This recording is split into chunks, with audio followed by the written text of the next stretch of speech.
गरीब पैदा हुए हो कोई बात नहीं, बट जो ये कहानी है वो आपको गरीब मरने नहीं देगी। तो ये कहानी है एक 19 साल की लड़की की, जिस लड़की ने नालियां साफ करके अपने कॉलेज की फीस भरी, जिसकी माँ दूसरों के घर से मांग कर अपने बच्चों का पूरा करती थी, जिसके घर में खिड़की दरवाजे तक नहीं थे, और कैसे उसकी लाइफ में एक दिन सोशल मीडिया आया, इंटरनेट आया और उसने उसकी जिंदगी को बदल के रख दिया। कहाँ वो महीने का 100-200 रुपए कमाती थी और आज वो महीने का लाखों कमाकर अपने घर की जिम्मेदारियों को उठा रही है। मेरा नाम सलोनी चंद है। मैं उत्तराखंड देवभूमि के खटीमा के एक छोटे से गांव से बिलोंग करती हूँ, जो ऐसा गांव है शायद उधर अभी तक इतनी प्रोग्रेस नहीं हुई है। वहाँ सड़कें भी इतनी खराब हैं, इंटरनेट भी इतना स्लो है, और अभी तक आप यकीन नहीं मानेंगे, घर भी ऐसे हैं। अभी तक बहुत से लोग हैं जो हमारे आस पड़ोस में हैं, वो झोपड़ी वाले घरों में रह रहे हैं। ऐसे लोग भी हैं जो दिन में दिहाड़ी मजदूरी करते हैं और शाम को अपना गुजारा करते हैं। तो मैं एक ऐसी फैमिली से हूँ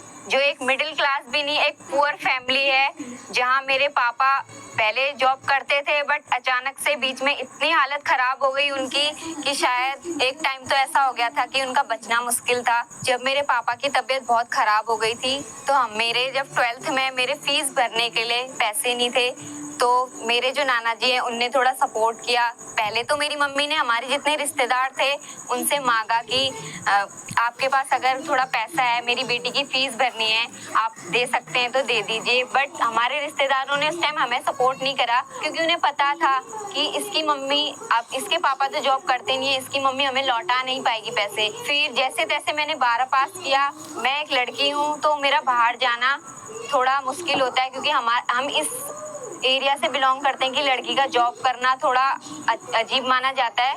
पर मैंने फिर भी कोशिश करी थी बहुत जगह जॉब्स की, बट नहीं हो पाया। हमारे गांव में मनरेगा जो रोजगार होता है वो चलता है, तो मैंने उसमें भी काम किया है। हमें सुबह से शाम तक काम करना पड़ता था, बीच में थोड़ा लंच होता था। उसमें हमें 210 रुपए मिलते थे पर डे के। उसमें हमें नालियां साफ करनी पड़ती थी, रोडों में लोग जाते थे, बहुत शर्म आती थी नालियां साफ करने में। बट मैं अपने घर वालों का, मेरा भाई अभी छोटा है मुझसे, अभी 10th में पढ़ता है, उसका मुंह देखना पड़ता था, अपनी मम्मी का मुंह देखना पड़ता था, क्योंकि हमारे पास खाने के लिए भी कभी कभी ऐसा हो जाता था कि नमक खत्म हो जाता था, कभी मिर्च खत्म हो जाती थी, कभी तेल खत्म हो जाता था। तो मम्मी पड़ोसियों के पास जाती थी कि आपके पास अगर थोड़ा सा है तो दे दीजिए। इतने पैसे भी नहीं हो पाते थे कभी कभी हमारे पास कि हम खुद अफोर्ड कर सकें खाने की चीजें। नॉर्मली हमने इतने मुश्किल से ये दिन काटे। आज मैं एक अच्छी खासी अपनी लाइफ जी रही हूँ। मैं पढ़ाई में अच्छी थी, लोगों को पता था ये बीएससी जरूर लेगी, पर घर की कंडीशन इतनी खराब थी कि मैंने बीए लिया।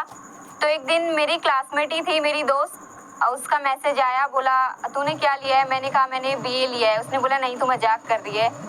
मैं पतली हूँ शरीर से और मेरी हाइट भी बहुत छोटी है। मुझे स्कूल में भी बहुत चिढ़ाया जाता था कि बौनी है, छोटी है हाइट में, ये सो करके। तो उसने मुझसे कहा कि एक तो तेरी हाइट छोटी है, ऊपर से तू पतली है, अगर तू बीए करेगी तो तुझसे शादी भी कौन करेगा, तुझे कौन अपना हमसफर बनाएगा। बट आज मैं इस स्टेज में हूँ कि लोग जो कहते थे कि तुझसे शादी कौन करेगा, आज वही लोग मुझसे कहते हैं कि तेरे लिए तो अब लड़कों की लाइन लग जाएगी। आप यकीन नहीं मानेंगे, मैंने शादियों में जाना तक छोड़ दिया था कि लोग मुझे ताना मारते हैं, मैं शादियों में नहीं जाऊंगी। मैं दुकानों में सामान लेने नहीं जाती थी, क्योंकि जो दुकानों में लोग बैठे रहते थे वो भी मुझसे यही चीज बार बार कहते थे। तो मैं बहुत होपलेस हो गई थी एक टाइम पे, इतना सेल्फ कॉन्फिडेंस इतना गिर गया था मेरा।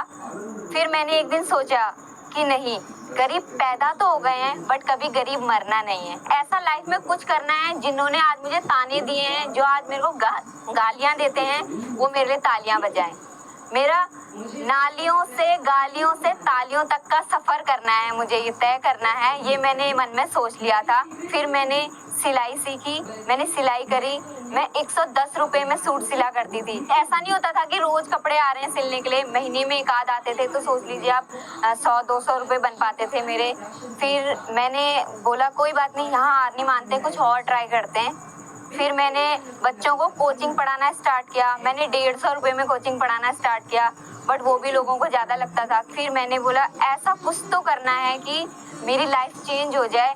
जो आज मेरी मम्मी दूसरों से मांगने जाती है वो कभी मांग ना पाए, हमें हाथ फैलाने की ज़रूरत ना पड़े। मैं अपनी मम्मी पापा की दूसरी बेटी हूँ, तो जो मुझे प्यार मिलना चाहिए था वो मुझे कभी मिला नहीं। और होता है ना हमारे समाज का कि तू लड़की है, तू कर ये काम, वो लड़का है, तेरा भाई लड़का है, वो क्यों करेगा। मुझे ये सोच भी बदलनी थी। तो एक दिन क्या हुआ, मेरे नाना जी जिन्होंने मुझे फ़ोन प्रोवाइड कराया, तो मैंने 2020 में अपना यूट्यूब चैनल ओपन करा, बट मैंने उसमें कोई वीडियोस नहीं डाली। फिर मैंने सितंबर 2022 से वीडियोस डालना स्टार्ट करा। तो मैंने कम से कम ये अंदाज़ा लगाया था कि मेरे जनवरी 2023 में 1K यानी 1000 सब्सक्राइबर कंप्लीट हो जाएंगे। बट मेरे न्यू ईयर में कम से कम 2 से लेके 3 मिलियन सब्सक्राइबर कंप्लीट हो चुके थे। और आज की डेट में जो आज आप वीडियो देख रहे हैं, आज हमारे चैनल में 4 मिलियन से भी ज़्यादा सब्सक्राइबर हो चुके हैं। आप लोग सोच रहे होंगे कि इसने इतने जल्दी 4 से 5 मंथ के बीच में ही इतने ज़्यादा सब्सक्राइबर कैसे कर लिए, बहुत ईजी रहा होगा, ये लक होगा, इसका किस्मत होगी। बट ऐसा नहीं है, इसके पीछे भी मेरी इतनी मेहनत रही है, इतना स्ट्रगल रहा है, आप लोगों को मैं बताऊंगी। मैं जब हमारे घर में खिड़की दरवाजे नहीं हुआ करते थे, बाहर का शोर आता था, बच्चे इतना हल्ला करते थे, गाड़ियां जा रही हैं, आ रही जा रही हैं, इतना शोर होता था, इतना हल्ला होता था। फिर मैंने सोचा नहीं, इस चीज़ में तो नहीं रुक सकते।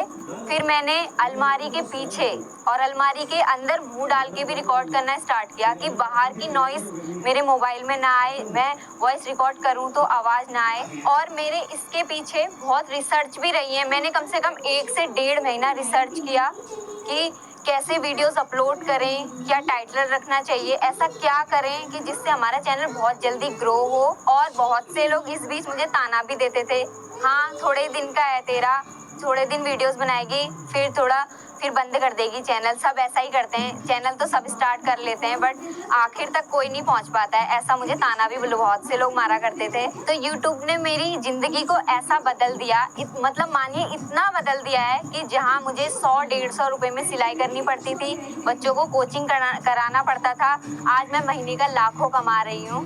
और मैंने हाल ही में एक गाड़ी भी परचेज करी है। पहले हमारे घर में खिड़की दरवाजे नहीं हुआ करते थे, आज मैंने अपने घर की लगभग सारी कमियों को पूरा कर दिया है। पूरे घर की जिम्मेदारी मेरे कंधों पे है। जो रिश्तेदार मुझे पहले ताना मारा करते थे, मेरी मम्मी को भी ताना मारा करते थे, आज वही लोग कहते हैं आओ हमारे घर में बैठो, कभी तो आओ, अब तो आप बड़े हो गए हो, बड़े लोग हो गए हो, हमारे घर भी आओ। इस टाइप का रवैया चेंज हो गया है। आज की डेट में अगर मेरी मम्मी या मेरे पेरेंट्स कहीं जाते हैं तो कहते हैं हाँ जो यूट्यूबर है सलोनी, ये सलोनी की मम्मी है। और अगर कोई हमारे घर से गुजर भी रहा होता है तो ऐसे देखते हैं कि हाँ वो जो यूट्यूबर है उन्हीं का घर है ये, कि झांक झांक के देखते हैं हमारे घर को। तो बहुत अच्छा लगता है कि मैंने अपने ड्रीम को अचीव कर लिया है। आज मेरे पेरेंट्स, उनको भी ये लगता है कि जिसको हमने लड़की को जन्म दिया वो लड़कों से भी बड़ा काम कर रही है। मुझे अपने घर का बड़ा बेटा कहा जाता है, आज मुझे भी बहुत खुशी होती है। और मेरे पेरेंट्स भी बहुत खुश रहते हैं कि हर जगह कोई भी मिल जाए तो कहते हैं बधाई हो, आपके दिन सुधर गए। तो बहुत अच्छा लगता है। शायद अब मुझे कितने भी रुपए मिल जाएं, शायद मैं कितना भी कमा लूं, करोड़ों कमा लूं, बट जो मेरा पहली कमाई थी वो मेरी लाखों करोड़ों जितनी थी। शायद मेरे पापा ने कभी अपने पर मंथ में इतना नहीं कमाया होगा जितना मैंने कमाया। और जिनकी वीडियोस देख के मैं सीखा करती थी कि वीडियोस कैसे बनाने हैं, वीडियोस कैसे अपलोड करनी है, मैंने उन सर के साथ भी अपना पॉडकास्ट किया। ये भी मेरा बहुत प्राउड मोमेंट रहा कि किसी सेलिब्रिटी के साथ मेरा पॉडकास्ट हो रहा है। तो ये था मेरा नालियों से गालियों से तालियों तक का सफर। उम्मीद है आप लोगों को मेरी स्टोरी सुनकर अपने सपनों को उड़ान देने का हौसला मिला होगा। धन्यवाद। It is said that when you educate a woman, you educate an entire generation.